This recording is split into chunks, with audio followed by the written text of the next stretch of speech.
start your audio.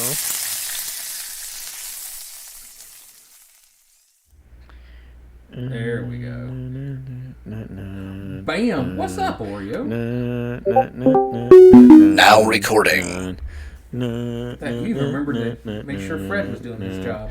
Never mind. I don't know I don't know what that was. All right, what's up? How you been? I'm having a good day, and I can't figure it out. I can't figure out if it's because I found the best fucking hype song of all time, or if it's because I got my wheel fixed today. I replaced the battery, and I got to ride it today, and it was fucking amazing. Well, that's It was nice. cold as fuck out, but it was nice. I went up the trail, and no matter when I go up there, no matter how cold it is, there's people up there with their stupid fucking dogs on the trail. It's like, this is a walking trail. What are you? Oh, wait. Yeah, they should be there. I shouldn't be there, but They'll get over it. yeah. It was weird. It was cold as fuck, but there was a bunch of muddy spots. Oh. So I guess it's not cold enough to freeze it yet, but We've had our first, kind of cold spell of the winter. And it's not been that bad. I mean, it's dipped into the teens at night, but during the day it's in the mid to upper 30s, so it's not bad. But we're it's getting been there. cold this year. Yeah, I mean, I've been running the wood stove for the last 2 weeks, so we're getting there. But I mean, it was like today. We took my daughter out for the birthday thing today, and Oh yeah, they had ice cream for lunch. yeah, we did. We had ice cream for lunch, and then we left there. We went to the mall, and we roamed around the mall, and I looked at some stuff for the upcoming D&D games, and then let's see, we had lunch, kinda. It was like the not really lunch, but lunch. Like we got some soft pretzels and stuff there in the mall. And Nice. let's see what we do from there. Let's see, we left there. Mall pretzels are the best. Oh, yeah. It's so hard to find anything better, and they're not great. But for some reason, when you're there, they are great. Well, there was another pretzel place in the mall. Maybe I think COVID got rid of them, and they had the best. I mean, they were soft. They were they were perfect, and Nice and they went out of business. salty. Yeah, I mean, yeah, they put 7 pounds of salt on it. Gave you a huge thing of nacho cheese. I mean, it was heaven. And this time, this new place, I tried it for the first time. The crust on the outside of the pretzel was really kind of tough. It was like, Oh, I mean, yeah, I hate that when you're like, did you guys make this last week or what? yeah, it's what it kind of seemed like. So Yeah. we did that, and then we went over to another. Was store. that pretzel maker? No, Oh, it was just, I don't know.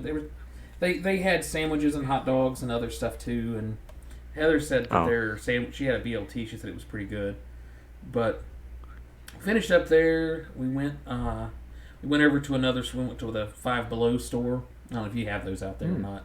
yeah. I guess I don't know anything about them, but she wanted something from there, and she wanted to spend some money, so she went off and did that, and went back to the house for a few minutes, and she decided she wanted to go out for dinner, and I was like, okay, within budget, where do you want to go? And and she goes, well, we had ice cream for lunch, so let's have breakfast for dinner. I'm like, okay. And she's like, let's Perfect. go. That's just So she's like, let's go to Waffle House. I'm like, oh, okay. I mean, realistically, when it comes to... Were you prepped to fight somebody? Yeah. I hope you... I mean, it's you're like, all right, let me grab my brass knuckles. for places that, a kid wanted to go, she could have said, any expensive place, and we'd have had to been like, no, we can't do that, or whatever. But she was like, yeah, let's do Waffle House. I'm like, okay. Waffle House. So we get to Waffle House, and we go in, and we're ordering our food, and I make a comment to the waitress. I was like, yeah, today's her birthday, and the server was like, oh, this is so cool, and they talked for a few minutes, and the cook came over, we were the only ones in the place there for dinner. Oh, nice. And so we're sitting there, we eating our dinner, and they've got one of the jukeboxes in there that you can use the Touch Tunes app and play music on it. So I was playing all of her favorite songs that I know she likes, and we were playing Taylor Swift, and the server comes over and kind of points at the cook, and she's like, "Yeah, he's like the hugest Taylor Swift fan." And you look at him, I mean, he looks like your typical like Waffle House crackhead cook, and he's like, "Yeah," he's like, "I fucking love Taylor Swift." Oh, I was gonna say, don't mention it to him. He probably has PTSD trying to get fucking tickets. Oh yeah, no shit. Man, did you? I mean, have you been following that? Yeah, tickets went up to like $93,000 at one point. Yeah, it was. That fucking one of, I don't know which one. One of the fucking government. They're all the same fucking entity, but whatever. Just different people work there. One of the government trade something is looking into Ticketmaster for the way they handled the whole situation, and because they basically own a monopoly on the thing. Everyone was talking about it, and I was like, what the fuck happened to StubHub? Is StubHub not a thing anymore? Well, she had like an exclusive deal with Ticketmaster, and then Well, I guess everyone does. They have like everyone goes through Ticketmaster now. right, yeah, it's and the people. I guess StubHub had worked out an arrangement with Ticketmaster because they had a bunch of tickets on sale for Taylor Swift, but they were all like crazy, $2,000, $3,000, $4,000 for like shitty house seats and but that was like the whole thing is she was like, she made this whole thing saying that she wasn't like the cheapest tickets that she was going to offer on her tour was like $49, and it was going to scale up to There were none. Yeah, it was supposed to go from $49 and then scale up to like $499.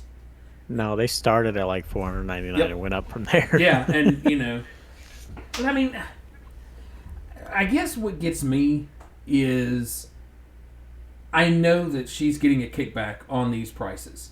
Like, I mean, she's making a percentage. I mean, that's obvious. Yeah, but how much? Do they pay her a percentage or a flat rate? I bet they pay her a flat rate and they keep most of it. Well, see, that's what I wondered, and see, that was my first thought too. But then on the flip side, if I was an artist and I was playing, getting a flat rate for my tickets, and then they were jacking my tickets up, 1,000,000%, which is essentially what they did. Oh, I would be losing my shit. I would be so fucking angry. And oh yeah, but and then she comes out and to me, she's definitely writing a Ticketmaster song. I'll tell you that much. Well, yeah. Well, no, honestly, I don't think she is. I think that she felt obligated to come out and say something. And I'm a huge Taylor Swift fan. I really do like her. I did wonder that too, if she literally didn't know about it and some like publicist or something told her, "Hey, tickets have been kind of crazy." And she went, "Oh yeah, like we're doing good." And he was like, "No, I mean like." For some reason, the cheapest ones you can find right now are $12,000, and she's like, "Well, wow, so we're doing good." Yeah, well, and that's what makes me think that she's probably getting a percentage of the ticket sales. So she's making bank off of this. So it's like, how much are you going to? I mean, I can't wrap my mind around it because number one, I couldn't imagine people paying that much money to hear me. No, don't pay that much for anybody. Yeah. I don't care who it is. Right. But I mean, people. I don't care if they. I don't care if they resurrected Beethoven himself and they're having one concert only. If you want to fucking go, I'm like, nah, not for $93,000. I mean, I just it was blowing my mind. Like before, it was evident that things were like really, really going bad. I kept seeing TikToks where like people are sitting in their queues and they've got their credit cards out, and I watched one TikTok where this girl's like, yeah, I went and took out a $5,000 credit card to be able to do this. And the person on the camera is like, well, how much is your budget? And she looks at the camera and says, I took out a $5,000 credit card to cover this. And I'm just sitting here going, my God. No. Like, don't do that. I couldn't There were imagine. some girls that where I work in the office that just didn't even try, and they said, "Nah, we decided we're going to go to Snoop Dogg in December." Yeah, I was just. I hope that I'm wrong, and capitalist Swift doesn't exist. But I feel pretty confident that she probably made bank off of this, and she isn't going to rock the boat that much. I really don't think she will. Well, and she might even be completely disconnected and not even understanding. Oh, they're $93,000. That's not too bad. She literally might be like Bill Gates. Like a box of chicken nuggets is like $40, right? Yeah, I mean, maybe I hope that that's not the case, but I can definitely see that could possibly be a thing. But Yeah. Well, like goddamn, she's definitely not buying her groceries or like, and somebody's driving her around.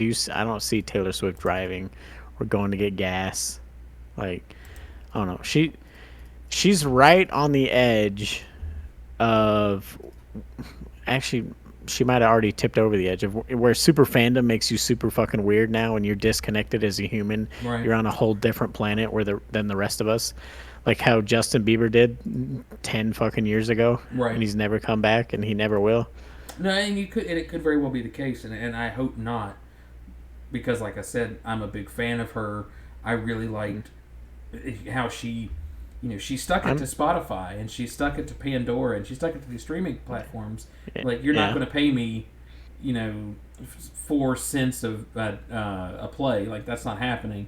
You're going to lease the music at the price I want you to pay. Otherwise, you're not going to have it. And I like that she used the weight of her stardom to put the screws to these platforms and give the artist and the content creators the leverage that they deserve. So it's just like, okay, you did it with Spotify. I was around for it. I was there for Pandora. Let's see you let's see you use your leverage and go after Ticketmaster. Literally, yeah. it's the only game in town. And other There's other one. They're just the biggest one. They're leveraging their money and power right, towards artists and saying, if you don't use us, you're not going to sell out your. They like go to them and strong arm them. If you don't use us, you're not going to sell tickets. We might pay you a little less than the others, but we're gonna sell at such a high volume that you end up making more with us. Like, right. And then they've turned around and done the same thing to the venues and said you're only going to use us because if you go anywhere else, we're not gonna bring you in. yeah, we'll cancel our contract and you Yeah. no longer get So I with. mean, Yeah. they're fucking both directions.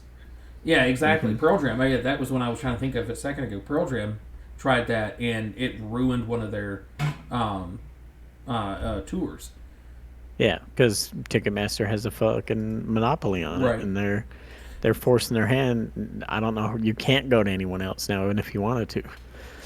So, And that's why I just had to Google StubHub. I'm like, I don't understand why people aren't using StubHub. They're still there, but I guess well, I always kind of thought they StubHub was more like sport oriented. Right. I mean, I guess it makes sense. It's they do tickets or concerts tickets. and Yeah. stuff. Yeah, I've I think never they used. started as sports, and then they started doing stand up stuff, and then concerts. Eventually, they're still mostly sports and like stand up, but Yeah. Having to like use right my. now on the front page of StubHub is Shania Twain, Love to go see her. uh, Arctic Monkeys, Yeah, don't know. Reba McEntire, I would, in the given a Lindsey certain. Sterling. Eh, all right. I have a problem with Lindsey Sterling. I Go like ahead. I would I've when she did a music video to one of the LMAO songs, like a Yep. cover, Yep. and I was like, oh, this is really cool. She's doing something that's different. This was years ago. It was like she's doing something different. She's incorporating classical instruments into modern day pop, which is great. I'm a huge band nerd, so I started following her career and whatnot. And it wasn't until like 2 or 3 years after I like learned about her, I Yeah. I found out that she was on America's Got Talent, and so I was like, oh, that's cool. I'm gonna find the YouTube video of her doing the show, and I watched it, and then I realized that you know all the jumping and movement and moving around and flipping and kicking that she does, yeah, it's damn near impossible to play a violin correctly while doing that, and she sounded like shit, and the judges absolutely just like reamed her for it. They're like, oh yeah, we can tell that you can play and we can tell that you can dance, but you can't do both at the same time. It just doesn't work.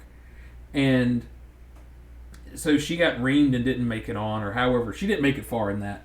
And then she's going on a tour and whatnot. And I had a couple of friends that went to her shows, and she said it was really good, but I still question how much of it is pre-recorded. Like, I don't want to accuse her of lip syncing because that's basically what it would be.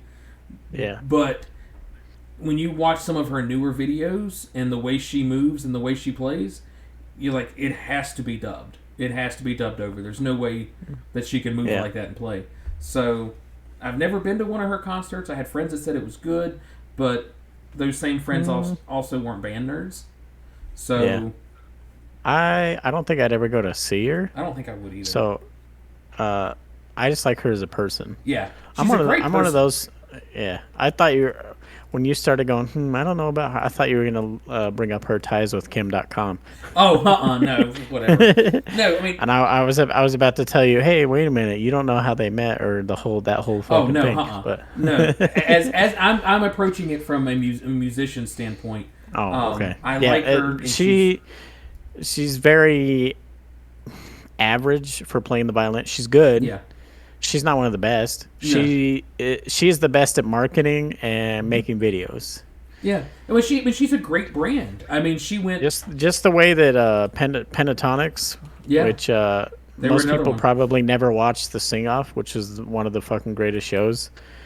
I feel like you and Heather probably watched it because Heather likes a lot of those shows like I like. Yeah, we The did. fucking yeah. So a lot of people don't know where they come up. They are maybe the second to last out of all the people that won the Sing Off show. I would have put them like second. They're good. There's people way better, Right. but as far as they are at marketing and advertising themselves, they're number one. That's the reason they blew up. Well, I mean, they're talented, but they're very talented, and they're also using today's like social media and things to bend it to the will to become famous. I mean, she did it. Yeah. Taylor Swift did it. Justin Bieber did it. Oh, Yeah, there I was mean, a couple fucking- of other during that same coming up, like not Ariana Grande, but one of the other ones that's in that same. They were all YouTube celebs, and they grew their fan base literally one subscriber at a time, which is pretty badass. yeah. Well, if you understand how to market yourself or know how to hire somebody Yeah, that understands how to market you, you can blow up whether you're talented or not. yeah. And I mean, look at PewDiePie. oh yeah, His shit's boring as fuck. I don't like him as a person. I don't like a single video. There's maybe a 2-second clip out of his entire thing I've ever seen that made me chuckle a little bit. That one where he's like opening the pumpkin with his girlfriend. He's like, "Oh man, it smells like put my that's a stinky my." Like he like was about to say something else. well, That made me chuckle a little, but other than that, like he doesn't deserve I think what he has. I think there is a lot of YouTubers in like modern day YouTubers that were following on the coattails of like the Machinima Group and Rooster Teeth and those types of ones where they were just making videos about their lives and they got popular doing it. And Yeah, they knew how to advertise themselves. And then there's a couple of YouTubers that my daughter follows, and she watches them religiously. And I'll come through the living room and she'll be watching something, and I'll just stop. And it's like, man, it's overproduced, it's overhyped.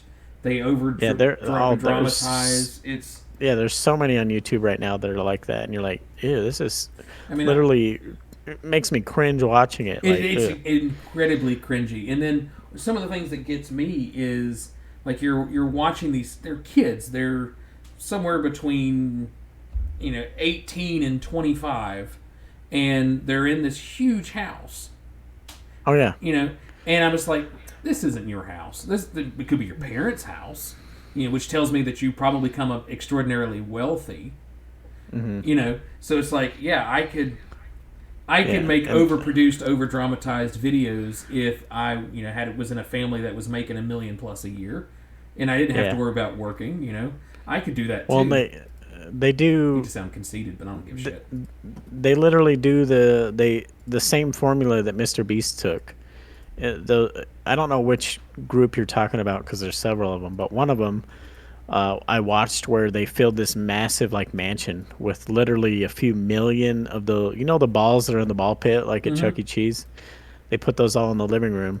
It's like, so you're taking the same Mr. Beast formula where you do it at such a scale that nobody can do it except you. You're Right. spending so much money on one video, but it works because you're the only one that does it.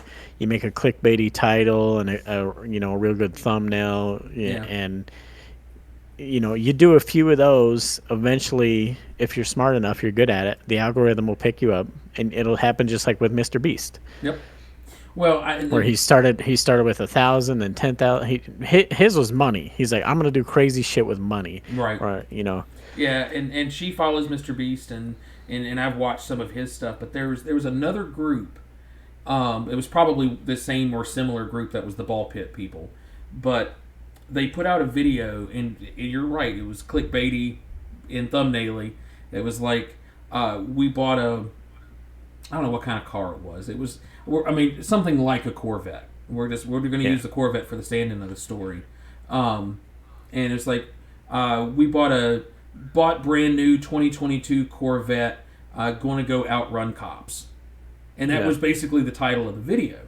And, they open it up, hey, this is so-and-so, and we just bought this 2022, Chevy Corvette. Oh, I hate the fucking over-the-top acting, too. Oh, guys!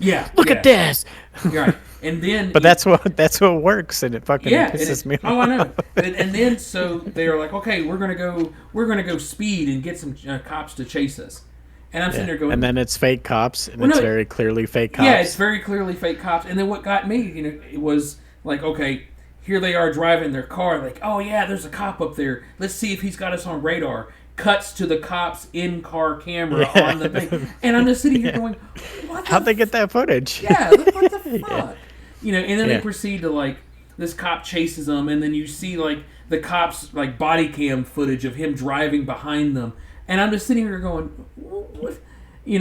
And then I'm watching it, and it's all in like like these back roads out in like, it reminded me of like outside of LA and GTA, where just like the roads of nothing going on, and they're driving from this cop, and I'm just like, oh, it just made me so angry that people were buying. And you look at the view count, it's like 1.7 million views. Yeah, and you're like, what the fuck? And it just came out 2 days ago, and you're like, how? What? It's everyone's kids or something. When we did the what was it? When we did Shit Flop, our MCC, that deserved 1.4 million views. When we did Hitler Reacts to the 1v1, that should have gotten the Hitler videos are. I still go back and watch them, and I'm proud of. It's so good. Yeah. The Hitler video we made. Yeah. It's so fucking good. But no, we weren't over the top enough and fake. Yeah. Oh no, he's gonna get us. He's gonna pull us over. I was just thinking how funny it would be. I wonder if you could make a successful YouTube channel where you make fun of those over the top videos, and then you do that whole thing. You set up the whole thing straight like it is, and then you show the Corvette, and then you like scroll back, and it's a mini one. It's not real. And then you do like CGI. Yeah, you do the cop chase, and it's just like you moving them with your hands and like badly cut, like. and then it cuts back to you in the car. And you're, oh my gosh, guys, he's gonna get us! And you got to do the over the top. Yeah, it would actually probably work because I don't know what age, but like the 3 to 8-year-olds will watch that shit and eat it up. They love the terrible acting and very obviously scripted shows and like the god awful cringy YouTube channels. The only ones that she watches I've noticed that she's not watched them in a long time. Is there was this girl that was doing those blind bag or mystery bag things that has toys that's themed and it will have certain she did like a whole long series of videos of just opening up the toys and just doing a reveal video, and she was you could tell she was making crazy money off these views, because not only was she doing these videos and getting all of the views that way, she was sponsored with a couple of the toy distributors, and the distributors were sending her toys to open and review. And it was just a 20-minute video, and all you saw was her hands. You didn't see anything else. It was a top down over top of her hands, and she was like opening it up, and you're like, oh, look at this, and then she'd open up the piece of paper that, oh, okay, this is a rare, and yeah. There's so many opening video, unboxing. But that's how. What is it, right? Ryan, Ryan. I like Rabble put in there about the car dealership. That's funny. Yeah, that'd be. I'll write that down for the script, Rebel. What was the fuck, Ryan the Ryan kid that's been exploited for years. His shit blew up. He got his shit in Walmart. Their swag and stuff. And Ryan, YouTuber, Walmart. What the fuck was his name? You know Yeah, who I'm talking no, about? I don't. I don't recognize what you're talking about. Ryan's World. Oh, yeah. That was their entire Yeah, thing, was opening toys. Yeah, she And watches they that they one. still have his shit in Walmart. He looks nothing like that anymore. He doesn't look like that innocent little kid anymore. Now he's grown up. But it's crazy that there's kids out there and that's just they eat it up, and Yeah. There's only one that I've accepted and I will keep watching, because when they do the like fake scripted stuff, they make it obvious that they know it's scripted and you know it's scripted. And then they do real world vlogging, and he's very careful about, now that his daughter's a teenager, he's very careful about putting her in the videos at all. And there's only one that I've accepted that I will watch and I enjoy and I like. And my son still watches them. It's FGTvers. I don't know. I don't know if you've seen them. I mean, I will say it like this: there's a high probability that I have seen it and have paid like no attention to it at all because she's watching it. You know? Yeah, they're pretty big, and I really like their dad. He calls himself Duddy, but he started on YouTube as like rap. He would do like rap videos, and then he started making vlogs and stuff with his kids. And like, he is the only one I accept just because of the way that they do it. And they do gaming videos, and they eventually got big enough. They have different gaming channels and stuff. And he's done fake, like, scripted videos, but they don't do it as if it's real. They make it very obvious that this is scripted. We know it, you know it, but we're doing it for the views. And we have both made an agreement, you know, that that's why we made this super Right. stupid video. Like, yeah, they're the only one that I'm okay with. The FGTvers. I'm fine with them. Everyone else is so cringy, and I hate watching it. And like, they feel really like exploitative, like the way the parents treat the kids. That's another thing I really like. Duddy, he only puts his kids in the video if they want to. Right. He's had literally months at a time you didn't see his daughter at all. He's had months at a time where his wife wasn't in the video. Like, if they don't want to be in it, he doesn't make them in it. You can tell that the kid, you know, when the kids are in it, they wanted to be in it. They're enjoying doing the videos. He's kind of like the center of the attention of the video. I think that's why I accept it, because he's not exploiting the kids. Right. It's, I'm the center of it, but here's also my crazy family and my kids. Right. There's one that Izzy was watching for a while, and I don't know if they're still doing it or I just maybe don't catch it. But it was a guy and his little boy, and it started out when his little boy was little, like 3, maybe 4 years old, and they were doing toy reviews. They would go out and they would buy a toy or a game, and they come back, and he would just like, okay, we're gonna open it, and we're gonna play with it, or we're gonna play the game, and then we're just gonna tell you about us playing it. And Yeah. this went on. I mean, we watched this little boy grow up over the course of like 4 or 5 years, because he's right at Isabel's age, and they would. And then it turned into going out and doing other things, and all learning to skateboard and doing all these other things. But what I thought was really cool about the toy stuff is whenever they would buy a toy, they would do the review and then they donate it to the homeless shelter, or they donate it to like a kids thing. Cool. And like, I really, really respected them for that. And the same thing with all the games. Like, every week they were putting out a different board game video, and they were like, okay, we played it, we're going to donate it now.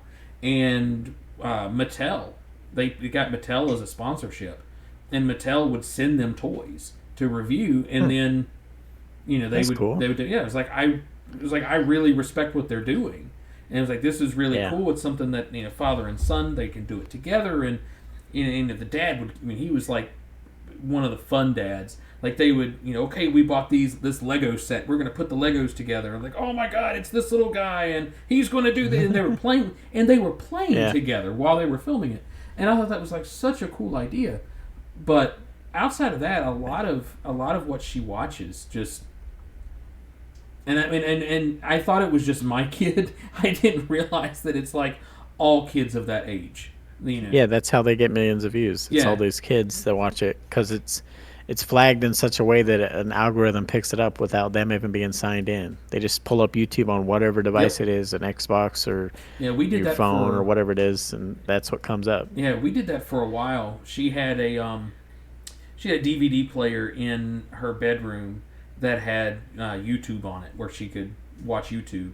And we never let her sign into anything because then you wouldn't have to worry about age gating or anything like that. Yeah. Nothing was going to be bad on the public side of YouTube, and that's exactly what happened. She like watched one video, and it got to the point where like she was never even signed on, but it still had like the recommended shows whenever she would go on to YouTube, and that's all she would do is she would watch these videos, and then I would just like pop in and me being like you and doing the podcasting and content creation, I would just look at the views. And go, what the fuck? Yeah, it'd be like a 2 day old video, and they've got 50 or 500,000 views, and they're like, Yeah, just insane. I'm sitting there going, what the fuck? Like, they're just opening toys. That's it. Yeah, I feel like the same as like the artists we were talking about before. At least me, I'm sure most people don't do this. I judge a person's character before I judge their content. And a lot of people's content, you can tell by the content and the way they're acting and the things they're doing. You can tell that they're kind of not. I don't know. Their character's not great. Right. A lot of those cringeworthy videos and the people filling up fucking mansions with balls and stuff, like you can tell, like, Yeah. I don't know. I don't like them as people. No, I and I don't know completely agree them. with that. Yeah, I don't know them. I only know what I'm seeing. Yeah, they might be The same reason why I don't like Mr. Beast. I might be one of the few people that don't like Mr. Beast. I'll watch some of his videos because I'm interested. I don't like him though. I watched. I don't know. I don't know if it was on TikTok or YouTube or where I came across it, but he was doing one of those. We're going to draw a circle, and you have to stay inside. The last one to leave it or whatever. And I've heard some like really negative things about some of the things that he was doing with that. Yeah. Is like it'd be like, okay, we're going to put up $1 million, and then the last person out gets the $1 million. So then they don't realize that these people are going to stay in there for $1 million, and you're going to have to figure out how to make content out of filming this. And we found out that he was like going up to people kind of like on the down low and saying, hey, I'll give you $5,000 if you quit right now, and make it dramatic. Yeah. And they're like, fuck. Well, he does some of those on screen too. Be like, hey, I'll give you 5,000. But like, it's so obvious that he's doing other stuff. And I've this might be part of why I don't like him. I've heard a lot of things like behind the scenes and like that he's not a good person, and he treats like, other than like a few of the main like his friends that are on the videos and stuff, he treats a lot of his staff like shit. Like I've heard that as well. I've heard too many things, and he just doesn't seem like a good person. He doesn't seem genuine. No, not in the even when least. he's on camera, you're like, something's off about this dude, and not just that he's like autistic or something. No, I completely just not a good person. Yeah, I completely, totally, 100% agree that I don't like. I can't put my finger on it. I'm like, I just don't, I just don't like you, and I just. And I kind of had it confirmed by one of the YouTubers I do like, William Osmond. Which, if you haven't seen William Osmond, holy fuck! I don't watch YouTube much at all anymore. You might have seen Michael Reeves. Right. I don't know. Michael Reeves and William Osmond have kind of the similar concepts where they just make ridiculous, like, why are you making that a thing? But they both worked with, actually Michael was busy. William worked with Mr. Beast. He made the squibs for when they did the Squid Games episode. Mr. Beast came to him and said, hey, you got to make me 400 of these squibs in fucking 2 weeks. And so he had to make them, and he went to go like order like Hollywood squibs, and they're like fucking like $9,000. And he's like, well, we're not doing that. That's going to blow our budget, even though it is a Mr. Beast video. we're gonna have to make our own, and like Jesus he has a Christ. behind the scenes like thing of William Osmond programming and designing a board, and then finding like a little mom and pop shop that can like print and cut boards in like Nevada that they had to go to, and like his parents and this kid like in the shop like placing stuff and like flowing boards like for a fucking Mr. Beast video. It's just, I mean, it just shocks me when you look at what their budget probably was for one of those videos, and then to turn around and know that like Insane. they're not going to do those videos if they're not going to make money off of it. You know, Yeah. they're gonna make a 30-minute video, and it's going to cost them $100,000 to do what they want to do, and they're like, oh yeah, fine, let's fucking do it. And then like the knowing what it takes to make money off what I'm doing on Twitch, which is, Yeah. you know, it took me an entire year to make $100 on Twitch. Yeah. So That's it's not like, great. No, it's not great. $10 a month. Yeah, so it's not great. So I know what I'm, and that was mostly off of subs and some advertising. So I'm sitting here going, okay, so what little bit I've done and how long it took me to make as much money as I made, the concept of them making a 30-minute video that's going to make spending $100,000, Yeah. fine. Well, I think he imagine that. claimed. Like, how many views? I think they claimed for the like Squid Games videos they spent like $1 million plus, like 1.1 million or some shit on that video, because they had to make all those sets. Right. They had to get all the costumes. They had to get William to make all the squibs, and according to William, he made them all for like 25 grand or something. Jesus Christ. That's how much the boards and all the stuff cost for them. I don't know how much it cost, like how much Mr. Beast paid him on top of that. And then on top of the other 9 people that helped assemble them literally the 2 days before the fucking thing. Yeah, I don't know how you fucking spend like $1 million on a video and make that all back. But from what I've seen, Mr. Beast is mostly sponsored stuff. He's not making as much off of the views as he is off of the sponsorships. Yeah, and so that's probably where you end up having to make your money. Is you've got to pick up partnerships and sponsorships and all that. But yeah, I mean the video I just looked just because I was curious. The Squid Game Mr. Beast video has 306 million views. So and they get paid. What was it? That was you got to get paid something it's off of like that. 3.5 cents a view. I think was like the last time I heard what YouTube was paying on their. I don't know. I think it's tier. different depending what. Yeah, I think it's different depending what tier you are. Now that he's the #1 subscribed channel on YouTube, I don't know. Yeah, he might be making more than that, but I mean, but still. And then you're turning on and looking at okay, that tells you how much YouTube itself is making. Oh, You know- fucking ungodly amounts. Yeah. I wonder. It's probably weird because I bet YouTube is maybe barely in the top 10 moneymakers for Google. Yeah, It's probably an ungodly amount of money to me and you, but to Yeah. Google, they're like, yeah, YouTube's an all right project. Well, and then I just turn around and I look at it and I think about the amount of storage space that YouTube would require when they're saying it's like every hour, 54 hours of video is uploaded to it. It's something like that. It's like this really small period of time, but during that time, 54 hours of video is uploaded every segment of that time. So it's just like it's constantly getting bigger, and I couldn't imagine what it takes to store all of that information, because there's people. I just looked because I was curious.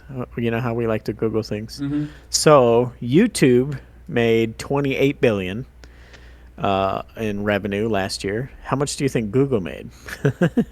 Oh, Google itself? You said 28 billion there? I'll tell you, it's a nice even number. If you times 28 by 10, Oh, it's 280? 282 billion Jesus. is how much Google made. It says 2022. Is So that is that that's gross, how much they made this year. is that gross revenue or is that net? Company. Let's see. That's probably. I'm assuming it's probably gross. It's probably gross. Alphabet. It's probably also estimated because that's a lot of money to track and be dead on.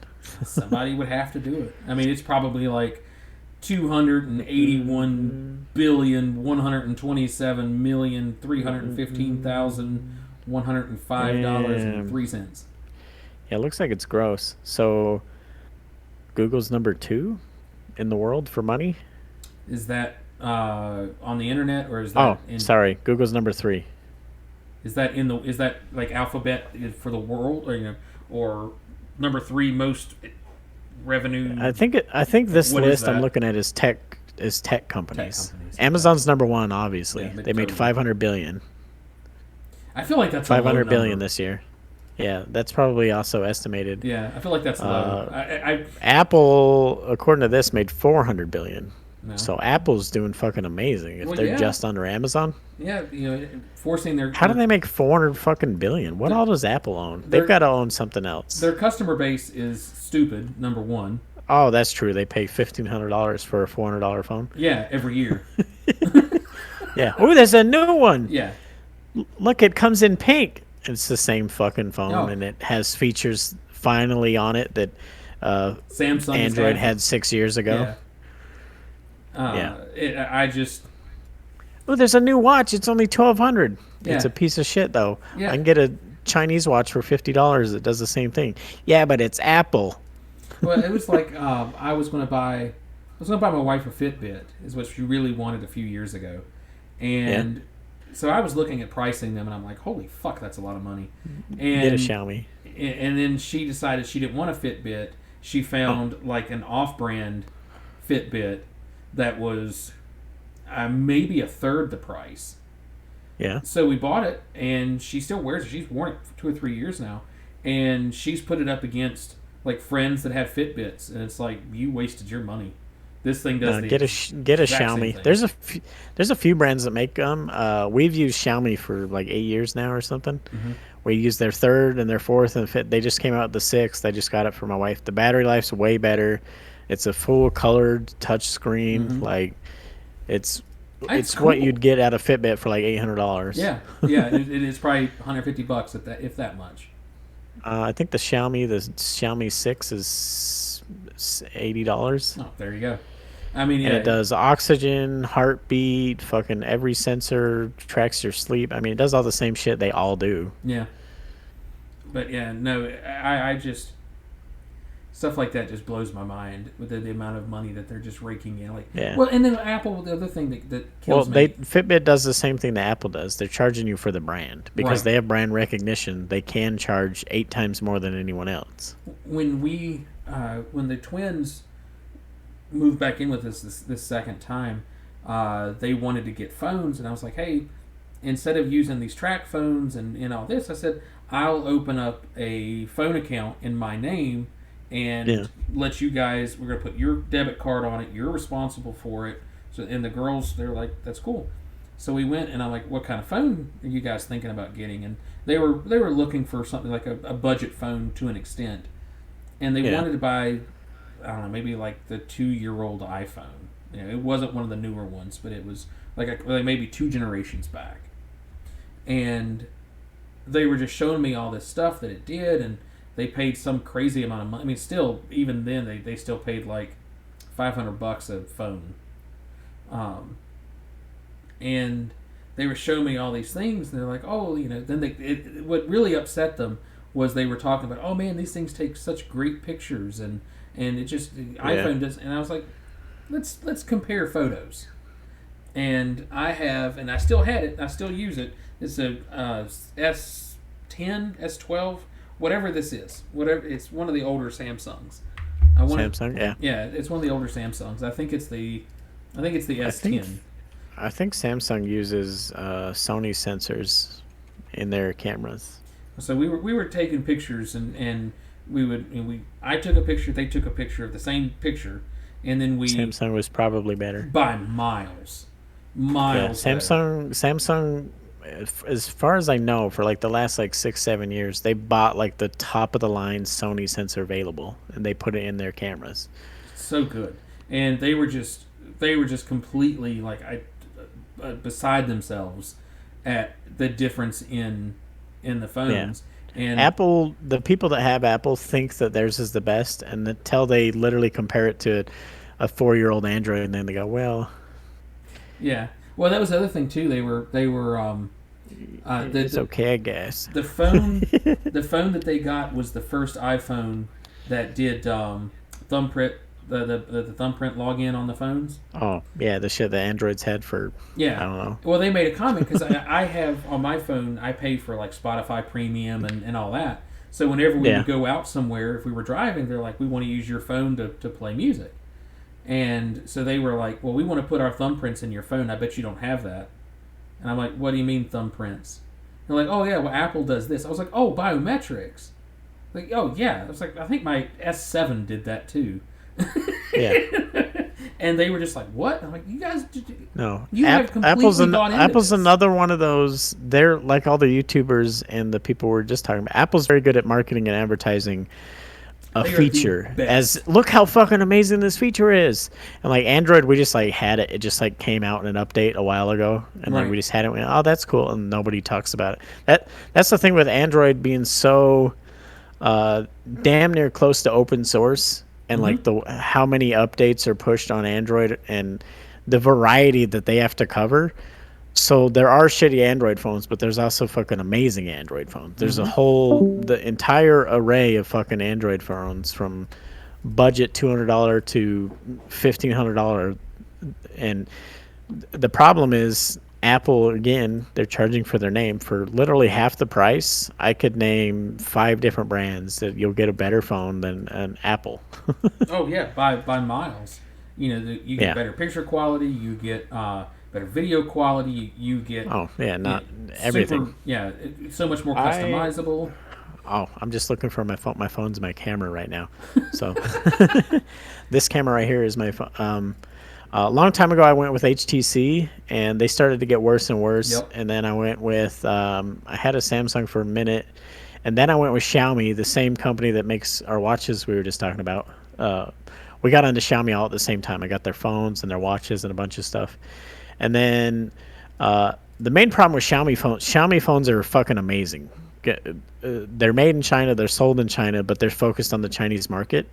So I can still get a way better phone than an Apple for a quarter of the price. I can spend $400 and get a fucking phone that blows the brand new Apple phone out of the water. Everything's better about it. It's faster, it runs cooler. The fucking screen is 100 times better, 120 hertz OLED, like crazy shit. But the problem is Xiaomi is focused on China, and the radio bands don't work here. They're on a whole different. They're using the same technology, but if you're not like me, a lot of people don't even know about radio bands. They just know that there's T-Mobile and AT&T and this and that. Even T-Mobile and AT&T use different bands. So depending on what service, so I had to learn like what bands and everything. So we had to buy very specific Xiaomi. It kind of limited what we got. So then now, and I don't think I'll ever change. Now we're on OnePlus. OnePlus is still a Chinese brand. Oh, I'm very disappointed with OnePlus. But they make stuff globally. OnePlus, I love my OnePlus. The one problem with OnePlus is that because they make stuff globally, they've kind of fallen into the same stuff. Especially they have deals with like T-Mobile, so they'll sell you a phone and go, "Here's a phone for $100," and it's an absolute piece of fucking garbage. And you go, "OnePlus sucks." Yeah, that's it. That's exactly what happened. We decided.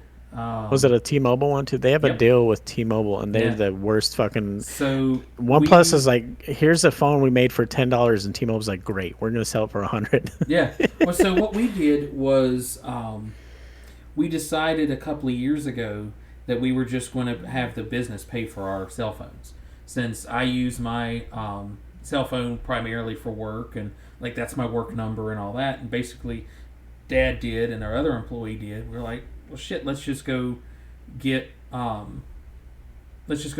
company phones and put everything in the company name and deal with it there.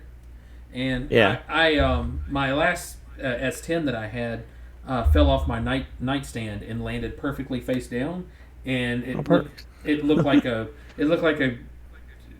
bomb went off on top of my screen, just completely shattered it. And I dropped that phone hundreds of times, and I can't believe that's what did it.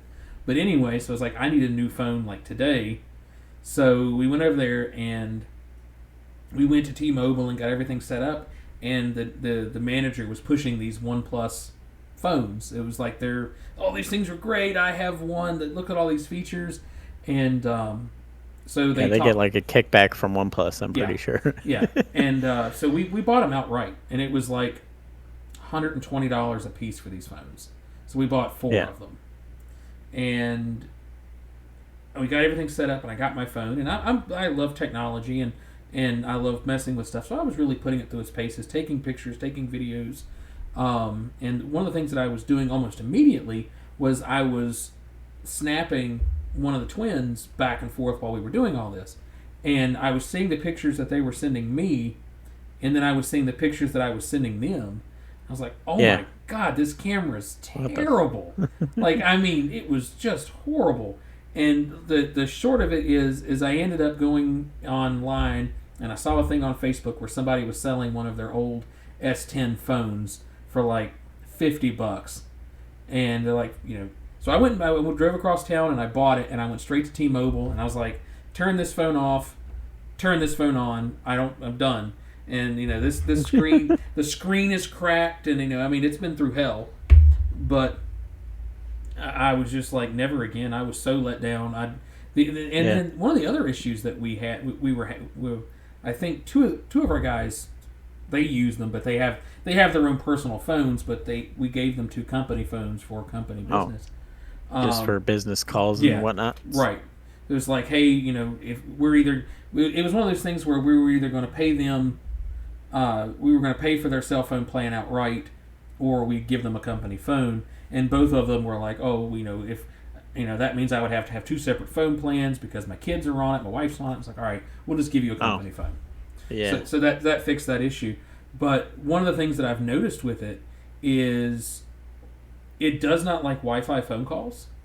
It was if you're on the Wi-Fi, it wants to make a Wi-Fi phone call. It just won't. It'll just sit there and like try to call. You turn the Wi-Fi off, and it actually kicks onto the T-Mobile network. It calls just like normal. Like that was one of the issues that we noticed, and like I said, the picture quality is terrible. That's one thing I will say that I understand for the people that don't want to, why they like Apple. Because it's one thing, it's going to work perfectly no matter where I am. The Wi-Fi is going to connect no matter where I am. That's one thing I was going to mention about OnePlus. They are my favorite, and I'm going to buy them. But you do have to do a little research because they're really tricky. It's a Chinese company, and I wouldn't say they're shady, but they are a little shady. They're a typical Chinese business. So they'll say, here's the OnePlus 10, and then here's the OnePlus 10T, and then here's the OnePlus 10R, and then here's the OnePlus 10S. And the thing is, the 10 and the 10T, fucking amazing phones. The 10R, the 10N, all the S, all the other things are like, there will be one for T-Mobile and one for AT&T, and those all have like different features and different things where, this one has, NFC, and this one, has, like touch pay and whatnot, and this one doesn't, and this one has this on and off, and then this one was made for T-Mobile, so the sensors and all the shit in it are really cheap and garbage. So they're marketing all these phones, and it gets really confusing if you don't want to look it up and find out. OnePlus is notorious for that. Every like iteration they release from like 8, 9, 10, they make like 6 different versions of it, and like 1 or 2 of them are fucking amazing, and the other ones are garbage, and you don't know that. You go, like, your friend will have a 110, and you're like, oh shit, that's nice. And then you go to T-Mobile, and they go, well, we got the new 110S. You're like, oh, how much is it? Oh, 150. And you're like, oh, okay, I'll take it. And it's fucking the worst piece of garbage fucking shit you've ever seen in your life. Because you expect, the way they market it, you expect, it's just a slightly different version. And it's not. Yeah, no. That's something because... They have such a wide. They're weird. OnePlus might be I want to recommend it, but I don't want to. If you're not going to research it, don't buy OnePlus, because they're the worst. They have such a huge array of phones from $50 up to, they have one that's branded and partnered with McLaren. That's a like $1,700 phone. Like, it has carbon fiber on it. It has the McLaren brand and name on it. Like, It has the camera is inside the phone. It's not even, you know how most phones have like a bevel or it's here or there. It's inside the phone. When you go to take a selfie, it'll pop up out of the phone and take your so you get a full screen. Mm. Like it's a nice phone, but like I like. I think that was the one thing that I really did like about them was the if you were viewing a video, like if you were watching say Netflix or something on your phone, yeah. it had a really nice screen quality, and I liked how it did do full screen. You could turn off the status bar across the top, and you would literally from the very bottom to the very top of your phone was the screen. There was no black bars or Yeah. anything. Oh, And that that's was one of really the things nice. that's one of the things I love the most about my phone. Yeah. Is they have their own version. It's Oxygen OS, and like it's very customizable. I mean, Android already is, but I don't even have like all the buttons that traditional Androids have on mine. I use all Mm. gesture inputs. So I don't have like the home and the back button that takes up part of your screen. I don't have that. I get the full screen, and I have an OLED, and it's a 90 hertz refresh rate. It has HDR10. Like my phone's really fucking nice. It's kind of why I want to stick with OnePlus.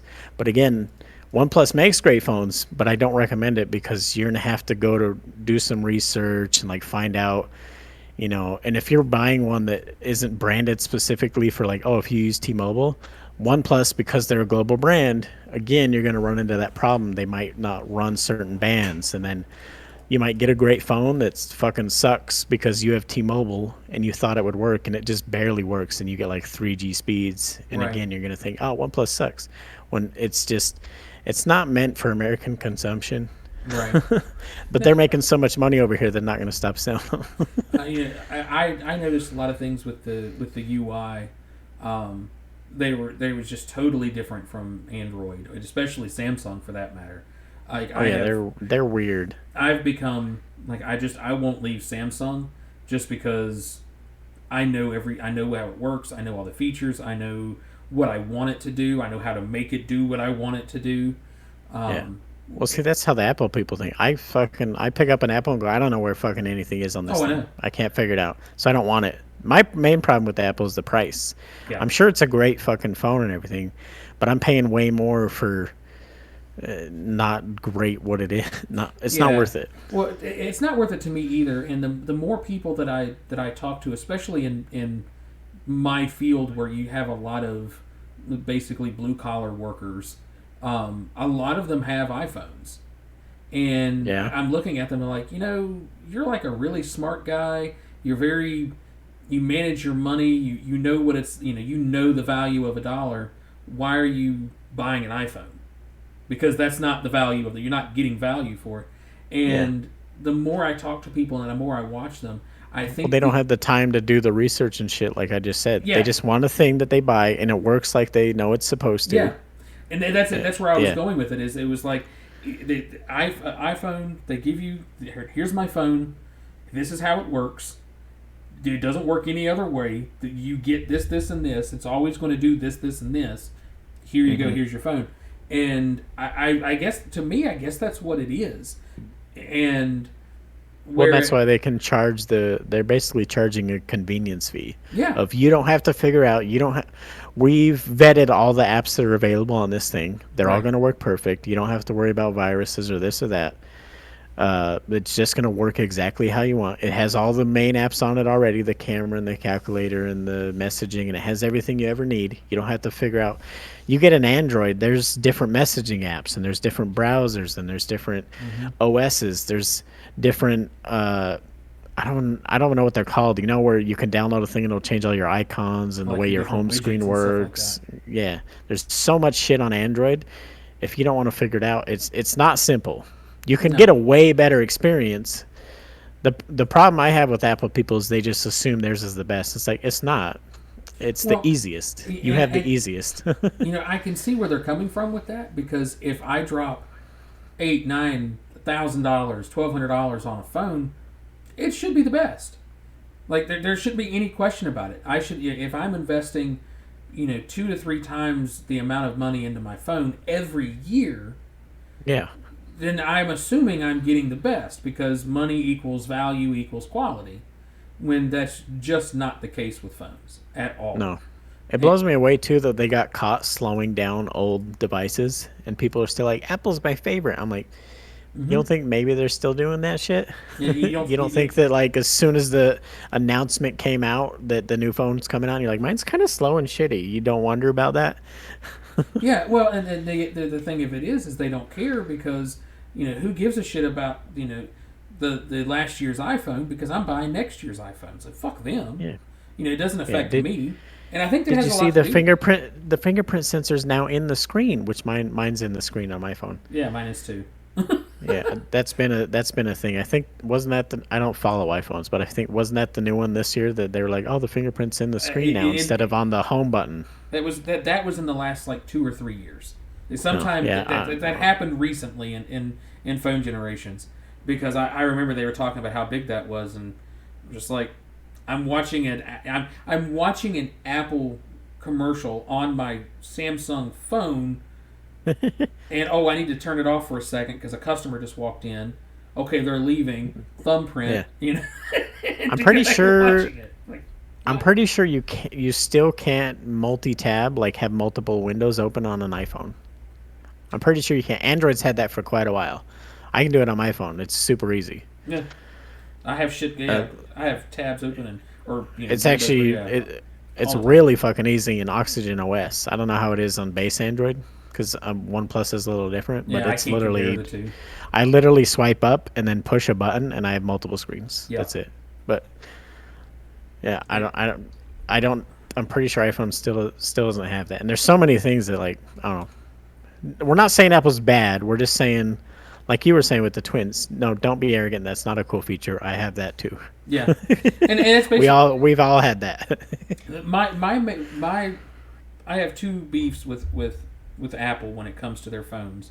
Number one is their price for what you get, like we were saying, and number two, the amount of money that you have to pay for peripherals that are branded. Oh yeah, it doesn't come with a fucking charger, and you have to use their charger. Yeah. Or it won't charge right, or it'll really limit your charging, and like. Well, and that was another one that was really funny when one of the twins bought one of the new iPhones this year or last year. It was this year. So whatever the latest and greatest was, and she was talking about it. It's got induction charging. Like, well, fuck! I think the last like 4 phones that I had induction. And I've had Samsung had that for a while. Years. But Samsung had that for a while, and then they got rid of it in the 9 for some reason, and then they brought it back again the next year. Well, and then what got me with it was she bought the phone, and then she called me, and she's like, "Hey, I'm getting ready to buy a new phone." I'm like, "All right, cool, that's awesome." And she's like, "How many amp breakers do we have in my room?" I'm like, "What?" And she goes, "Yeah, what's the amperage?" And you could tell she knows what she was talking about. And I was like, "I'm pretty sure you have 15 amp breakers in your bedroom. Why?" Well, I bought this new iPhone, and it comes with. I had to buy this induction charger, and it recommended that it was run on 5 to 10 amp breakers. And I was like, "What? At maximum or minimum?" Yeah. And I was like, "What?" And she goes, "Oh yeah, the salesman was like, to be sure, that you don't flip roller breakers and stuff because the induction chargers can do that."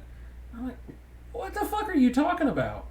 Yeah, what even runs off of 5 amps? I think most 15 is like a minimum in most houses. And then that sounds like the salesman just throwing extra stuff at you to again make it sound better than it is. Yeah, and then she brings me. She comes home and we're talking about it, and she gets out the charging block, and she goes, he said to be real specific about because these can mess things up, and they got to be really super specific. And she's like, it's some brand new thing. So I was looking at it, and it's the exact same specs as my Samsung wall charger. No, it's brand new. Yeah, this is brand new. And then she's, well, I can't use that, and I'm like, why? It's like, well, they told me they couldn't. It has to be Apple specific. And I'm like, it's literally the same thing. Well, they said there must be something in it. I'm like, no, it's not. It was, I don't know. I got mine sitting right here. Yeah. Let's see. I can't believe how long it took them to fucking go to USB-C. They've been on their stupid lightning shit for how Yeah, many years? like this one, it is 6 volt, 1.8 amps. I mean, it's it. That's it. That's all you gotta know. 6 volt, 1.8 amps. It's nothing. Yeah. It's the exact same thing she had on hers, and she was just like, she was just blown away. It was like that. I was like, that charger I've had for forever. You know, it's like that's not even like a brand specific charger. I picked that up at like a gas station. You know? Yeah. Well, OnePlus has what they call warp charging, which is pretty dope though. They send you a warp charger and a high capacity cable with the phone. Mm-hmm. I can literally charge my phone from dead to 100% in an hour Yeah, using well, the warp charger. that's You're not supposed to use it all the time though. yeah, and yeah, I just A lot of phones do that though. Like Samsung has their version yeah, of it. I have I have a quick charge thing on my phone, and Yeah, a lot of phones have it. It's just you're not supposed to use it all the time though. It'll Yeah. fucking kill your battery. well, one of the I things use that, I use mine way too often, and now I've kind of ruined the battery on my phone. well, It's not as good as it used to be. I blew her mind a few months ago with her phone. Like her battery was almost dead, and I was like, turn on the induction setting so you can do an induction charge. And she goes, well, I don't have an induction charger. I'm like, just trust me, okay? So she turned it on. You know, Samsung has the battery sharing thing where you can turn your Samsung into an induction charger. And I was like, here, watch this. I put them together. And it just like, you know, she'd never seen anything like that. And she goes, oh, that must be new. And I'm like, no, that's an S10, sweetheart. I think they're on S22s now. Yeah. Well, I think they went from S10 It went from like to S20, yeah, and then they had an S21. and then 21 and 22. Yeah. Yeah. And but But like- still, that was 3 or 4 iterations ago. yeah, it's like this is an old No. it's old, you know. QI or Q or whatever they call them, wireless technology has been around for a while. Right. There are new versions that do like 128 watt, like fucking charge from dead to full in like 30 minutes. There's like crazy new versions, but again, it kills your battery and it only works with certain phones. But Yeah. And it also not only on iPhone. It's not going to be on iPhone for like 4 years. at least. But it also doesn't work based on what type of a phone case you have. Like my induction chargers don't work on mine because I've got the little socket thing on the yeah, back. it won't work. with the, Won't work through that. Yeah, we got that whatever that is. You know, to put your finger through it. Yeah, whatever the fuck those things are. I forget what they're the called. Pop but- sockets or whatever. It yeah, won't. but they're not a pop socket. It's the whatever, the twisty whatever. I don't Yeah. know what they're called. But anyway, yeah, it won't work through that. So I never even use my induction charger. And what kills me is mine came with the phone. You know, I got an induction charger and I got a wall charger Yeah, and I that's got a the- set of headphones. Yeah, You know, exactly like you said. All the quick charger and all the shit came with my phone. Yeah. Most Android phones, Samsung, OnePlus, all the T-Mobile, like most of the Android phones come with all that shit. Again, Apple, like you said, yeah, well, here's the phone. You can buy a charger, and then you're gonna have to buy the charging cable because the regular cable won't work at high capacity. You have to get the charging cable, and then if you want to plug in wired headphones, you're gonna have to get an adapter for that. Mhm. And then like, oh, you want AirPods? Well, spoiler alert, you get an AirPod. You get Yeah. one, and that really just blew my mind because do they give you one with the phone? I don't know. I bought, you know, I was told this is what they wanted for their birthday, so I bought both of them AirPods for their birthday, Yeah. and I could not believe it was only one. I could not believe when they opened it up. And I think they've now got the two pair or the pair sets now. But what I Yeah. paid, it's like $200. You bought an AirPod? I bought an AirPod. Yeah, I don't get all their shit is overpriced.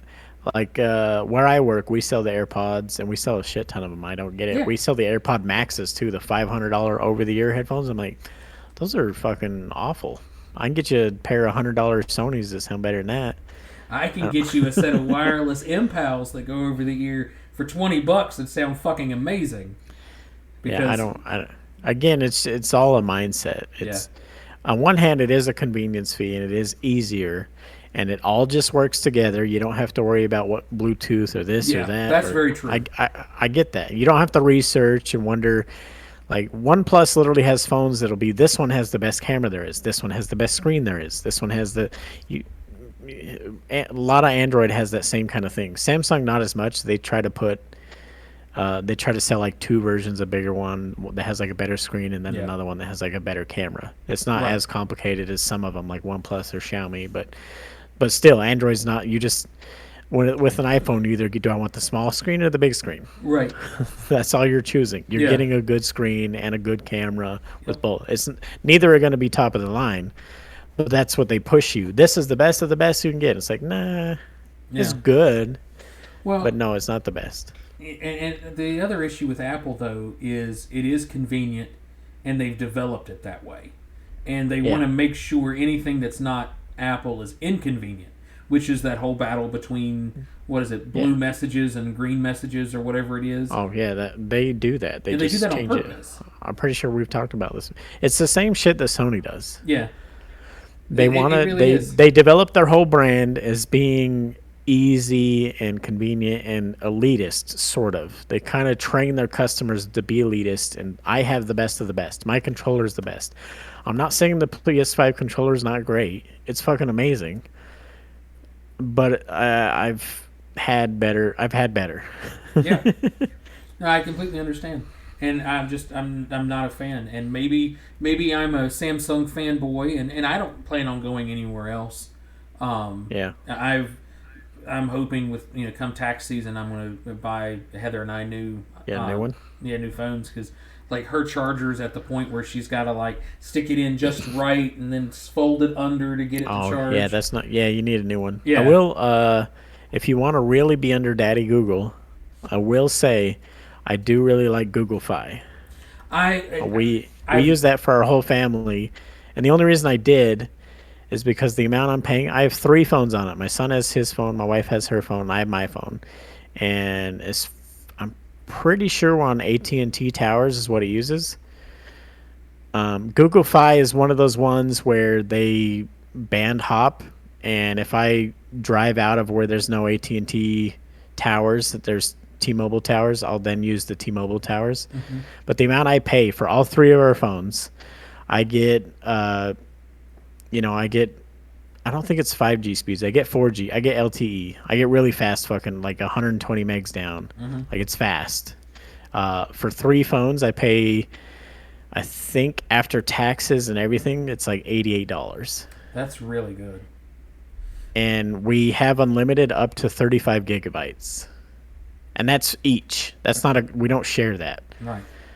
Well, That's each, which I hit it last month on accident because the Wi-Fi at my work fucking sucks. So all the YouTube videos and the anime and everything I watch, I use, and I hit the 35 gigs. And let me tell you, what a fucking, it sucks after you hit it if you do hit it. well, one of the things for us, we have. I've only used T-Mobile for the business side, so I can't vouch for what they charge and how things are for the residential side. But we have 5 phones, unlimited everything, Yeah. up to 100 gigs, I think. And then it drops down from 5G to 4G.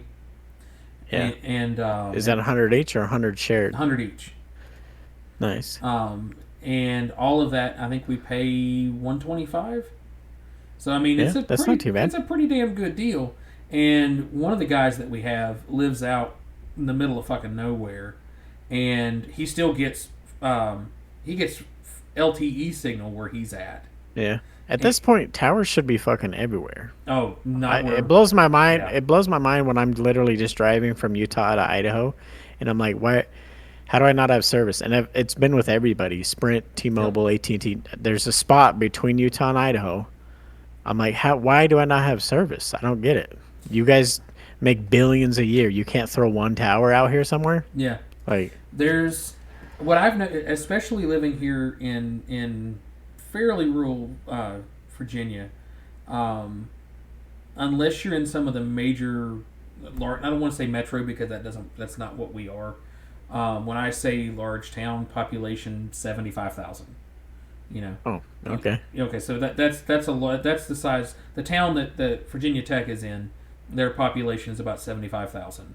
Their population doubles when Tech is actually going to school because their student body is about 60,000 students. So it almost doubles the population of the area when Virginia Tech is Just in. from that. Just from that.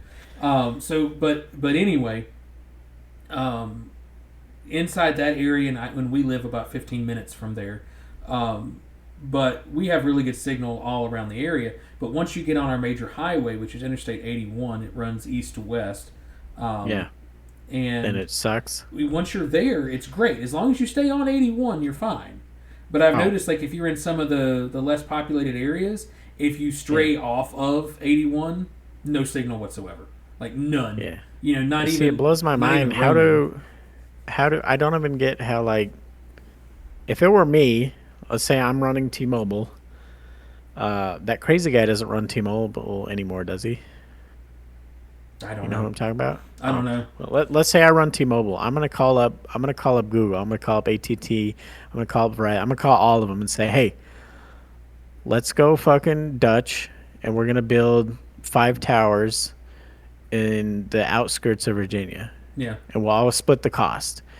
And we're gonna set it up to where any of our customers that are out there, now that they've lost signal from our main towers, it's gonna hop to that. And it's not going to be great. It's not going to be LTE, but it's going to stay. It's going to be pretty good, so they still get service. Yeah. There's out where he lives, out where I lived when I lived before, when I lived in Floyd, which is out in the country. There was no AT&T. If you had an AT&T phone, no signal, not even roaming, nothing. There for a long time, the only coverage in the area was Sprint. And that was it. And then some of the other, there was a regional cell phone company came in, and what they did was they paid to have a bunch of the towers built, and then they would lease space on the tower to AT&T or Verizon or whatever, and that's where they made their money. It wasn't they weren't making their money off the people they were selling contracts. See, maybe I should do that. That should just be I start building cell phone towers everywhere. Yeah, because they all use very similar technology. Well, you literally just have to authorize them on the network. But the Heather's how much dad, is a cell phone tower? I mean, you want to go in on a cell phone tower? Well, Heather's dad 7 or 8 years ago was approached by a contractor. They wanted to put a cell phone tower on his property because his property went up on the top of this mountain that was like one of the tallest mountains probably within maybe 10 miles around. Yeah. And they came to him and they were like, okay, this is what we offer you. We want to lease it was like a 1 square quarter acre of land to build this tower on. They were going to pay him, it's like $2,500 to buy the land. But the road, his driveway was really long. His driveway was like a half a mile long. And about halfway down that driveway is where they were going to cut a road in and go up to this tower. And they're like, we will pay to cut in the road. We will do everything part of your specifications. We'll even like redo the rest of your road, and as a thank you for it. And then they were going to pay him, it's like $85 a month for 10 years. And then it was going to go up to like $95 a month for 10 years. And like every 10 years it would go up like $10 for, it was like a 100-year lease. And it was crazy. And he filled out all this paperwork, and they even had it like if something happened to him, they would like transfer of ownership of the contract would go to whomever he wanted, like next of kin, whoever's on the will, whatever. And they went through all this paperwork. They even paid him. They paid him like $400 just as a promise, like, please don't sell the land. Here's $400 not to sell it while we're like deciding whether or not we're going to use your land. So they gave him like $400. He was like, I'm not selling my land anyway. Okay. And they ended up not going. They ended up not wanting to put it there. Like, he never found out why they weren't doing it. They just sent him a letter. They're like, we're decided we're not going to use your property. And that was that. Do we have our $400 back? No, kept the $400. They keep the money. They even like brought in a little excavator and cut in this little path, like a walking path, to get up to where they wanted to do it. And And it was they did Didn't a good change their mind. yeah they did a good job. I mean, we would go up there and that was a great place to sit and hunt because you could look down the mountain in all four directions. So I mean, it was like a great spot, and they did it all. And then they're like, no, we're done. We're gonna go somewhere else. And I don't know I don't know where or if they even did a tower in the area. And it was the weirdest thing. Like when he first got the letter from them, I was like, this has to be a scam. Like this just sounds scammy. Yeah. And he's like, well, I'm gonna reach out to him. I'm like, you can, just don't give him any of your information, you know. And I mean, whether we got scammed or not, we got $400 on a hunting trail. So I mean, I feel like we came out pretty good. He just has to go hear a presentation about timeshares. Yeah, that's what I was afraid of. You know, but no, they sent some dude down and they met with us and really nice folks. And I think they were from like New York or something. They were some contractor from up there. And interesting. Yeah, it was wild. So I just found something out that I didn't know. Well, number one, according to this article I'm reading, it's about $250,000 to build a tower. Yeah, so like Rabble said, $400 is nothing at that point. Yeah. Depending on the type of tower, there's different types of towers. But I also learned that the largest owners of cellular towers are not actually any of the cellular companies. No, they're all like third party. They're just leasing. Yeah, there's a company called American Tower, which owns about 230,000 different towers globally. I don't remember the name of this company. 45,000 of which are in the United States. So 45,000 in the United States, 230,000 globally. That's crazy. Crown Castle's another one.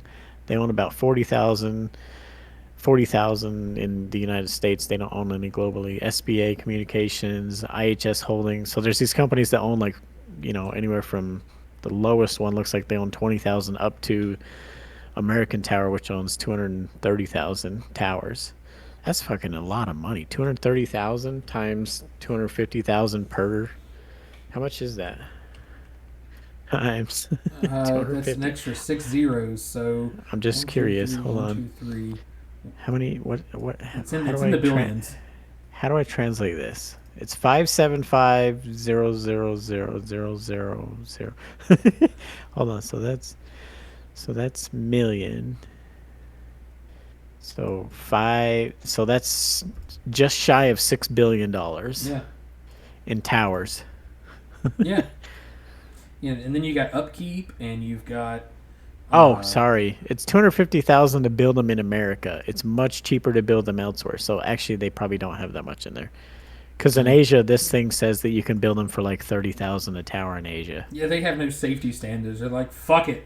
You just think that spot looks good. It's standing, right? It's fucking good. Exactly. It's up there.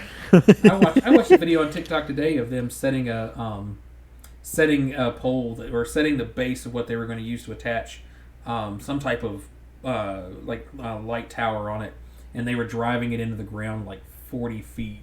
And that was what they were using to anchor it. Yeah, you got to meet even if you're not in tornado valley, you got to meet the wind standards. Right. Even if you're where you're not near a fault line, you got to meet earthquake standards. Mm-hmm. Even if you're not around where bears and stuff are, you got to meet wildlife standard. Like everything, every rule. So yeah, I understand why it's so much fucking, so much more expensive. But yeah, that's crazy. I didn't know that. I assumed there was like third parties, but I assumed a lot of the big companies own most of them. But no, I guess not. Well, coming back to what I was saying is that the company, the one of the first cell phone companies that I had was a local. They were a regional, and that's where they got their start, was putting up the towers and whatnot. And they basically got to the point where like, well, fuck, we got this many towers, let's slap our own transmitters on it and make our own cell phone company. And have you heard of that guy that started his own internet company? There's been a few of them that have done that. Like he did the same thing. He started putting up repeaters all over town. Yep. And he started charging like everyone locally, and he just made his own fucking. I've heard quite a few of them, but there was one guy that literally made a few $1 million doing it. Right in our area here, we had a company start up doing just that. They were leasing bandwidth from Verizon, so it was basically Verizon Internet, And Their FiOS or whatever. Yeah, it was before FiOS though. This was probably 12 or 13 years ago. And what he did was the way the county that we live in, the way it's set up, there's water towers throughout the county. And it just so happens that if you're standing on top of one water tower, you can see another water tower in the distance. So what this guy did, he just put repeaters across them all. He went to the county government and said, if you let me put repeaters on the water towers, I will provide all of the county's internet for free. And so they agreed to it. And so as long as you were within line of sight to a water tower in your area, you could buy one of the receivers, and it was cheap. Their internet was like stupid cheap. It was like $20 a month for. It was like 30 megabytes down, and I don't know what they're up to. It was like 30 megs down for like $20, and it was okay internet. I mean, I don't know if I would want to play competitive, shooters or something on it. But I mean, just to I gamed on it for a while where I was living, and it was fine. I never had any issues, and it was just super easy. Like my dad lived there was a water tower on the property next to where he lives, so it was literally right there. So we set it up. So you were real close to it. Yeah, but I thought it was a pretty cool idea, and they've kind of morphed out. And they ended up getting bought out by another company, and Oh, probably by some bigger company that wanted to charge more. But I just thought that was a neat idea. Everything was local. Like if I had a problem and I called in for tech support, a guy in the town that I live in is you the got one. Todd. I got. Say, hi, this is Todd. I know that guy. Yeah, And which water tower you live by? Yeah, Exactly. I'll be there in. Yeah. You know what? I might run by Starbucks. I'll be there in 10 minutes. Yeah, that's really what it was. And that's a big thing for me as a consumer.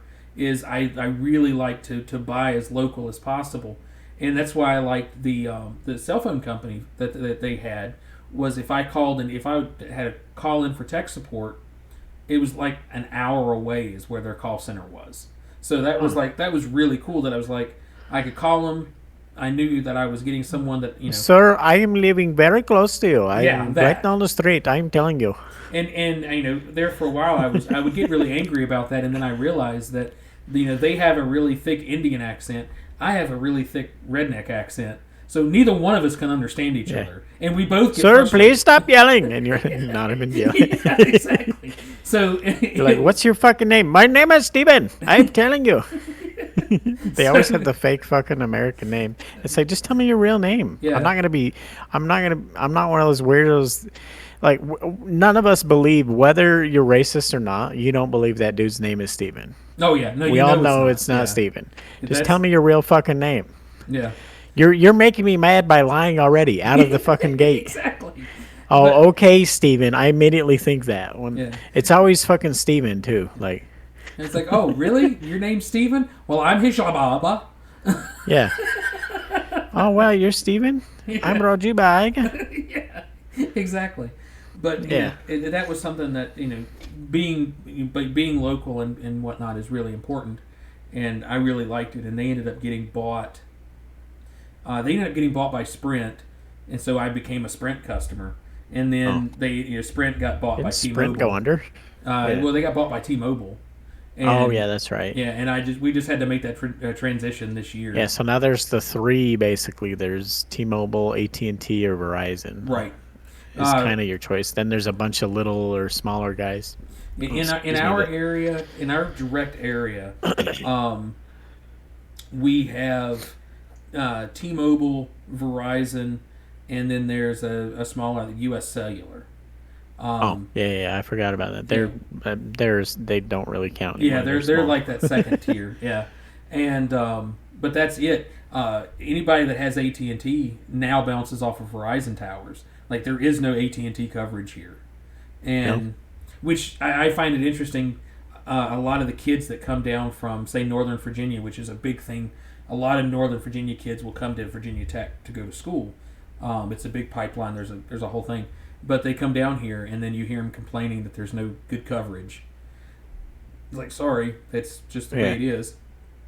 But then Blacksburg, which is the town that Virginia Tech is in, they worked out some deal with Google, and there's Google Internet all over. It's a Google Wi-Fi, like all over Blacksburg, and it's like, was it the 1T coverage, the 1 terabyte or whatever? Like their Wi-Fi is ridiculously good, and you could just drive through town. I wish I could get it here. I thought that was really, really cool because it's just, I don't know who pays for it. I don't know how that system works, but if it's like as soon as you cross into the town limits, you can pick up this Google Wi-Fi, and it's great. I use it for work all the time because some of the places, like if I'm in some of the buildings, I have no regular cell signal, so picking up free Wi-Fi is great, and some of it's just really, really neat, and some of it's absolute dog crap, like those shitty OnePlus phones that I'll never ever do that again. I actually still have 2 of them sitting on my desk at this point in time. Yeah, don't buy those. Yeah, they're sitting on my desk. They're in their original boxes. We put everything back. We used them for like a day. And Yeah, like, I would tell anyone. I I would tell anyone listening. I'm gonna keep buying OnePlus, but I'm gonna research for months before I buy one. Don't buy OnePlus. I'm not gonna recommend them. Yeah. They're great phones, but only if you are willing to put in the work and figure out which one of the model numbers is the good one.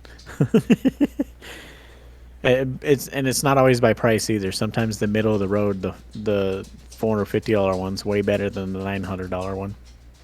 Right. I don't know how this turned into the tech show. Welcome to the tech show. Yeah. Did we even say we didn't even play the opening intro music? We didn't play the opening PigsPod. intro. Yeah, we didn't say the opening intro. We didn't even music. talk about proximity chat. We'll have to talk about proximity chat next time. Let's do that I because think- that gives me another week to play some more because I Yeah, can't. we gotta try and mess with it, and I wanna do some research too and figure out. I know there's other games that use it that are out now. I just can't think of any right now. Yeah, I was the third game that I've played. Like I said, I've played 4 games total tonight, and that's all I've played. The first 2 ended tragically as I had no clue what I was doing, and the 2 people I were playing with didn't have mics, so there was no talking at all. I died to AI because I've been playing their DMZ stuff. In the third game, this guy was like, "Hey, has anybody got a mic?" And I'm like, "Fuck it, sure, yeah, I got a mic." And he's, "Oh, what missions do you got to do?" I'm like, "I don't know." He goes, "What do you mean you don't know?" And I was like, "This is my 3rd game ever." And I was like, "I've only played one I other." don't play Call of Duty. Yeah, I was like, the only other Call of Duty game I played was World War II. That's what I told the guy. I was like, and that's only because I'm a huge history nerd. It's the only reason why I played it. So I was like, I have no clue what I'm doing.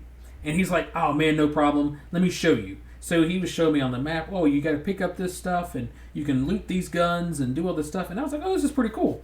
So we were just talking and bullshitting back and forth, and then all of a sudden a squad rushed us. And I'm like, "Oh yeah, proximity chat." And we didn't even hear them, nothing. I was like, "This is totally our fault." And They're like, "Oh, these fucking idiots, they're in here." and I'm sitting here going, "Yeah, I have no clue what I'm doing." And they're like, "Oh, it's these types." Yeah.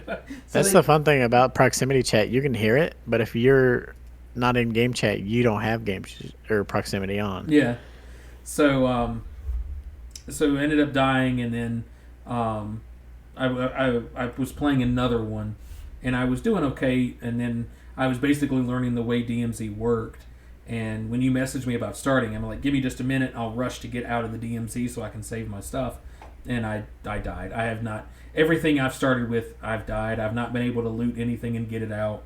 Like, I've had no successful ventures into the DMZ yet. But it's a cool concept. I don't know what that is. Is it basically Tarkov? Yeah, it's a good. You go Tarkov in. has that. Tarkov also has proximity chat. Now that I think about it. You go in. It's a squad of 3. It's a huge area. You can do missions like, "Oh, you need to go kill this guy, this AI," or you need to go. It's part of the free mode. It's part of the free mode. That's what I was playing. That's the only reason why I was playing it.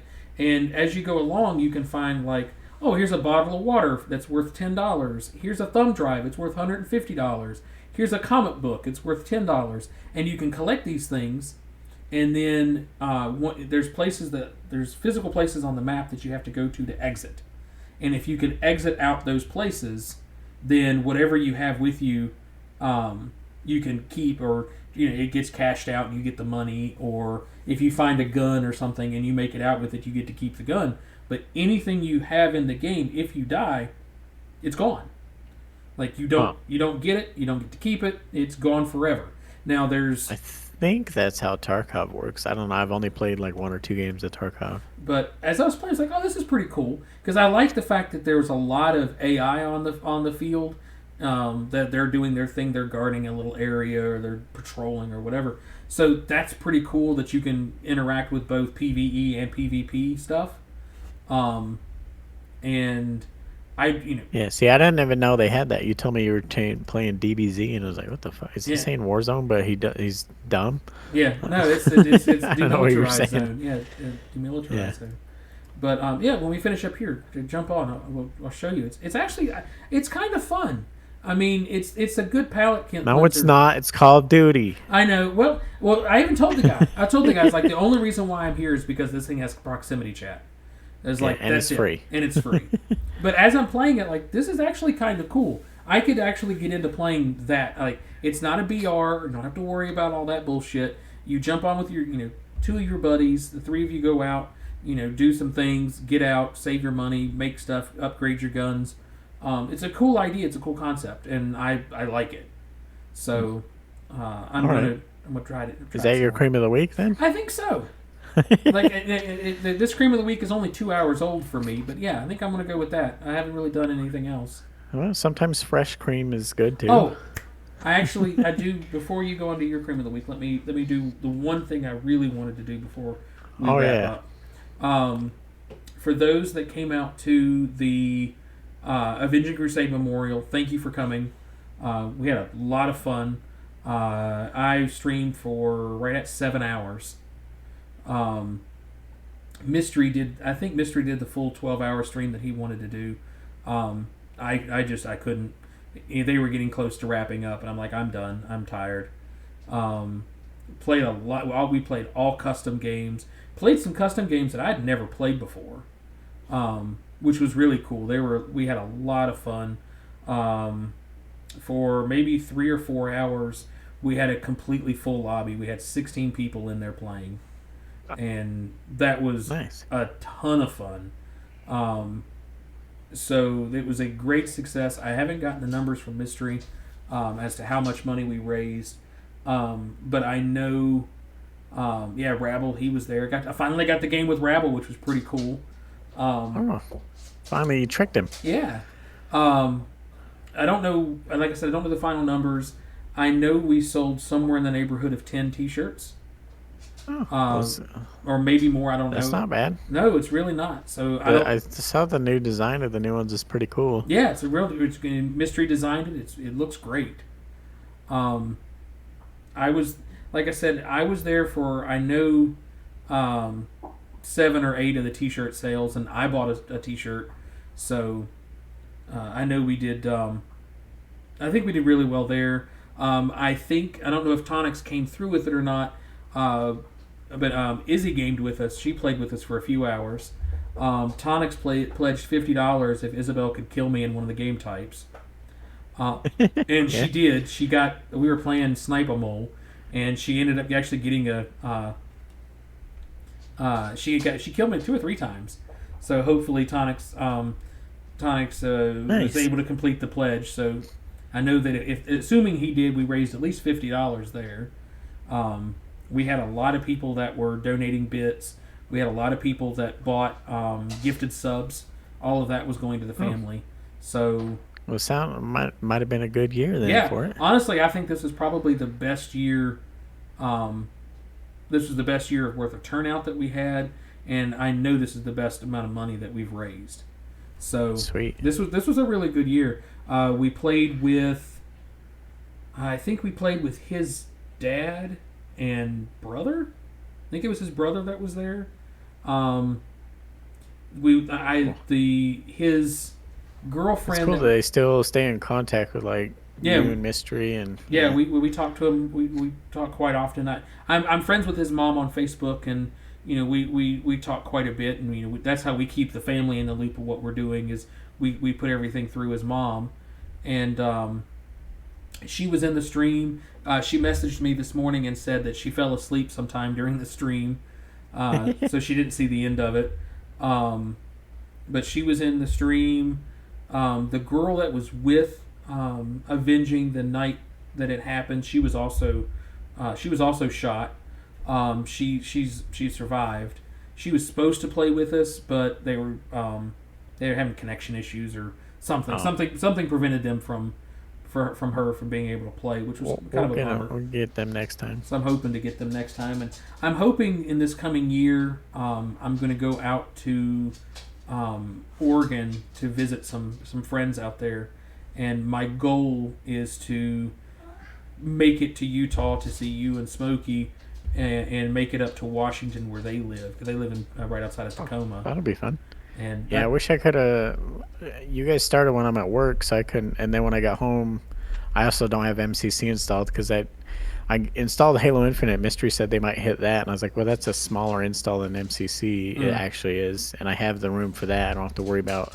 So I installed that, but you guys, made the smart decision of sticking with MCC. Well, I had uninstalled. I had uninstalled Halo Infinite, and when I get on here in a little while, I'll probably uninstall Master Chief Collection again because I won't pick it up for another year. I don't care. Yeah. So next year, hopefully, I can be there too. But maybe I'll hit up Mystery beforehand too and help him design some more T-shirts or something. That would be really cool. I would like to see more stuff get done for them and for the family, and then I would really like for you to, because you're way more artistic than I am by miles. I'm way more autistic. Yeah, and maybe autistic too. We need some merch. We need some PigsPod merch. We need a T-shirt. Yeah, we need it if we're gonna keep streaming and stuff. Yeah. Rabble said he's got $20 burning a hole in his wallet right now. Yeah, exactly. I mean, but we need a PigsPod T-shirt and some stuff. I don't know what yet, but we need something. And I can't even remember how I designed the pig that is our logo now. Yeah. I'd like to have... With the game controller as his nose, I don't remember doing it. It must have been a blink. You know how sometimes you block stuff out of your memory? I don't remember doing it or how I did it. Right. I know I designed it. It's not out there. I didn't copy something else. I was very careful when I did it. I know our earlier stuff, we just taken whatever was out there. But I know our pig that we have now is custom. I don't remember doing it though. I don't either. But yeah, let's maybe try to work on that coming up for the first of the year. At least if it's just our background that we have here. Make some silly shirt. You're baking me crazy or something. Oh yeah. Bring back some of our. So maybe put some of the titles that we had from like our old titles that we had. I remember we had the heroine episode where we were doing the best female protagonist and stuff like that. Maybe for our 100th coming up, we'll have some. I don't know. We still need to figure out like what guests, what we're doing. I really have some female gamers I'd like to get on and get the female perspective because, we always cover the male gaze, not the gays, but the gays. Little column A, little column B. Yeah. Well, one of the other things too that I would like to do, before we hit 100 is I want to get Mystery on here. Yeah. Haven't we had him on before? Twice? We've never had Mystery on PigsPod. At least he says we've never. Are you sure? He says he hasn't been on it, and I don't think we have. I've had Bunge on 3 times. I know that for sure. Yeah. I swear we had Mystery on 1 time. I don't know. But I think it was just me and Mystery though. I don't think you were there if I remember right. And it was it would have been like earlier, like 20 or 30s. It would have been before the first break. Yeah, no, I think, but yeah, I definitely want to get Mystery on, and maybe we can, like I said, I don't have a lot of contacts outside of, what I've got. I don't really know anybody that games or anything beyond my extreme casualness. But anyway, so my creams of the week is twofold. the DMZ game type in Warzone, which is pretty cool. I mean, the jury's still Right. out, but I'm giving it the good college try. And then the other half of my cream of the week was getting to game with everybody for Avenging's stream and all that, which I had a ton of fun. It was so much fun last night. Oh, So it if looked you fun. I watched the stream for like an hour or so. I don't remember. I had it up for longer, but I was actually like watching and chatting for right, maybe like an hour. gotcha. So all right, well, what's your cream of the week? Well, now I gotta follow that. See, the hard part with cream of the week is a lot of the time, if I don't know if you guys can tell, but it's kind of on the spot. We don't really think of it ahead of time. I forget about cream of the week every single week. So just like last second, last minute, we go, what did I enjoy this week? What was good? You know, uh, the only thing I can remember enjoying this week, other than a song, which I'm not gonna make it my cream of the week. I did listen to it like 30 times in a row the other day. I was just playing Apex for like 2 hours, just listening to this song on repeat. It's so fucking good. But that's not my cream of the week. The only other thing I could think of is if you're into anime, you're a weeb. Chainsaw Man is so fucking good. It's on Hulu. It's on Crunchyroll. I don't know what else it's on. If you look it up, I'm sure you could look it up and find it. So, uh, it it doesn't really start slow. I mean, every story starts a little slow because they have to, lay the base and explain who's who and whatnot and everything. So, I'll give you the gist of it real quick, so you kind of know what you're in for. It's a dude that basically homeless. Doesn't have his parents. He's on his own, kind of begging for scraps and whatnot, and he sort of there's demons, they call them devils, that have like different powers and stuff, and he starts working for like this real shady guy, paying off his debt of his parents, and this guy giving him a place to live and food and whatnot. He starts helping him kill devils or capture devils and stuff, and he meets one. I'm sure you've seen pictures of it maybe online. It's Pochita, it's a little like dog kind of looking thing that has a chainsaw coming out of its head. No, So it's a little chainsaw dog. you and I travel in very different communities of the internet. I think. Oh, that might be true. I see it all. I see the little guy, all kinds of drawings and all kinds of stuff on uh, Twitter all the time. But well, no spoilers. So it's him, and they like become best friends, and like which doesn't happen with humans and devils. But he basically treats him like his dog. He goes home every day excited to see him, and it's his little chainsaw dog. And so uh, they get into trouble, and the this is all the first episode. It's not really a spoiler alert. I'm giving you a basic roundabout of the first episode. They get in trouble. They're gonna die. Him and his little chainsaw dog make like a pact, and he says, "Give me your heart, keep me alive." And so they do, and he becomes Chainsaw Man.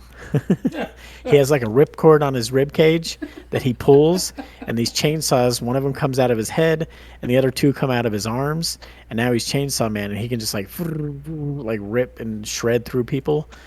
I don't want to reveal anything of what he was in trouble or what happened, but it's pretty cool. My favorite part of it is whoever wrote it or whatever is it's in anime all the time, fan service and whatnot.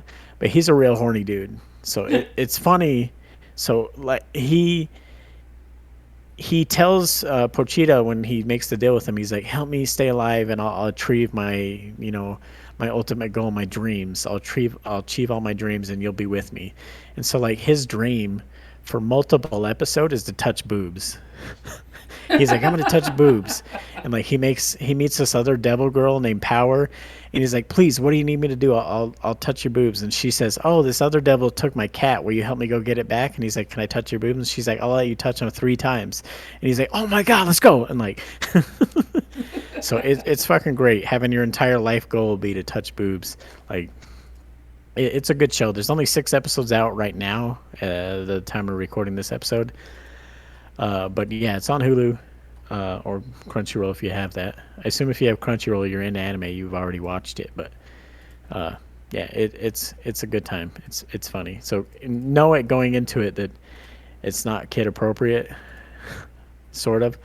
I mean, it doesn't show anything, but you know, he talks about it all the time. Oh, we're gonna touch boobs and this and that. Like, there's another time where another girl promises him a kiss, and like he's super motivated. It's funny. It's a good show if you're into anime. Yeah, that's all I could think of right now. One of these times we'll think of it ahead of time instead of in the moment, but Maybe maybe one not. day. That's not it. That's That's not as not fun. PigsPod. Planning is not what PigsPod does. No, we're not about planning or like we don't have a script. We don't know what the Nope. fuck's. Q will sometimes text me literally 3 minutes before we're gonna record. What are we talking about tonight? And I say I don't know. All right, cool. Because I'll usually give him one topic that we'll start on and then we'll just deviate from there. exactly. That's what makes this good. That's what makes it work. I'm pretty sure both of us wanted. We didn't talk about it, but I'm pretty sure both of us, in our mind, we were going to talk about proximity chat. Yep. Today. That's where I was. And, That's where I was.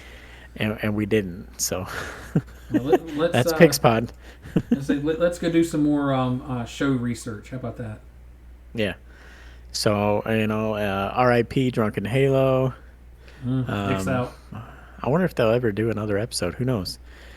That's another one we should try to get. We should try at one point in time to get either one or both of the brothers on at the same time.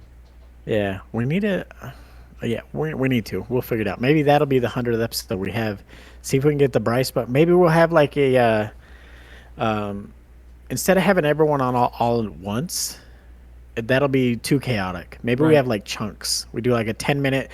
Let's do lightning. Let's come up with some questions, like some real fire. Like what are your thoughts on abortion? Like and we'll just lightning round it. All right. Good talking to you. All right, now we got real mystery. From the great, white north. How you doing, mystery? How's abortion up there? Like, maybe we'll come up with something like that so we can have. I don't know. That'd be hard to organize. What's your take on the new Goodyear radials? How do you feel about those? The nice thing about it, if we do it that way, though, number one, it's not chaotic because we don't have everyone all trying to talk at once. Right. And the people that don't want to talk over other people, like real mystery, who end up saying nothing. Yep. But the other thing, we could maybe it won't be live stream. We could record just whenever they're available. Yeah. So Travis, I got 20 minutes here. All right, cool. Cool. Let's Real knock it mystery. out. Oh, I have 20 minutes here. Cool. We're gonna do the PigsPod. So yeah, maybe we'll come up with some speed topics or something. Maybe we'll start taking suggestions in the live stream. But we'll think about it. We're 14 episodes away, 13 episodes away now. Yeah, we're now 13 It's episodes coming up. away. 13 weeks. So that, Didn't we say it's in February, like Yeah. right before yeah, Valentine's I Day or believe something? it's February. So there's one. and Something like then that. I'd have to look at the calendar again. I don't know. Yeah, so I 3, 4, 5. Hang on. 6, 7, 8, 9, 10, 11, 12, 13. So in theory, it should be February 19th. oh, Q took a shit. Oh, there he is. All right, well that might be a good time to end it then. What the hell happened? I don't know. Your audio and your video froze. You're back though. It must have been a Discord thing because it was OBS. Yeah, it was looks working fine just in the live stream. Yeah. Yeah, the Discord froze up though. If everything goes the way it should, we're at February 19th. February night. Oh, so right after Right, Valentine's yeah, Day. it's the weekend after Valentine's Day. But if we're gonna do like maybe we can get Rob talk about how's married life, like fucking- Yeah, that would be cool. So we need to start coming up with a list of guests, maybe 2 or 3 questions that we ask them all, but then 2 or 3 questions that are specific to the like Rob, how's married life? You know, another thing we could do too is break up the celebration of the 100 episodes and do a person a week during February. You're like, okay, let's do an episode with mystery. Let's do an episode with the Travis. Let's do a We could. You know, Maybe we'll see how the first episode goes and decide. So Right. maybe we need a plan like end of January, early February to do a guest spot. I really want to have. I got to reach out to her. I have a friend who has worked with Crafton and a few others, and she's in gaming, and I'd really like to have her on. we'll figure it out. Right. Yeah. So Okay. that's the sort of plan ish. You know, we're not good here at PigsPod for planning, so we're gonna see how that works out. Nope. See how the planning goes. Might fall apart. Might just fuck Who it and do it knows? live. Yeah, fuck it. We'll do it live. I don't know. But yeah, other than that, you know how it is. Sometimes political, sometimes gaming. Always incorrect. Thank you for listening to PigsPod. Follow us on the Twitter while it's still up. Follow us on Facebook. Yeah. Other than that, yeah. Okay, bye, Q. Bye, Oreo. And